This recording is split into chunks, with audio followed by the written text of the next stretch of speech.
नमस्कार मु doctor Ranjan Kumar Sahu medical officer Ayush line CSC Sundargarh. आज आम आंठुगंठी बात रोग कौन से बाबद आलोचना करवा।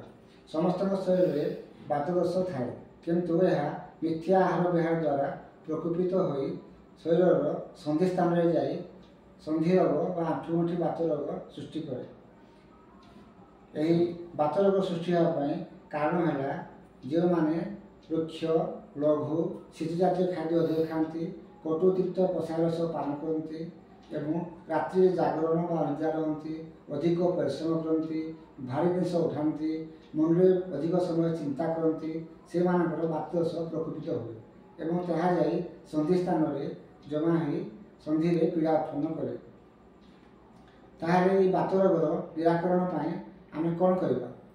बात रोग निराकरण आम मधुर अम्ल लवण रसयुक्त खाद्य खाइबा, उष्ण स्निग्ध एवं गुरु जातीय खाद्य खाइबा, ता सहित से संधि स्थान में जो पीड़ा हो सेक देवा एवं मालिश करवा, ता सहित आयुर्वेदिक औषध खाइबा।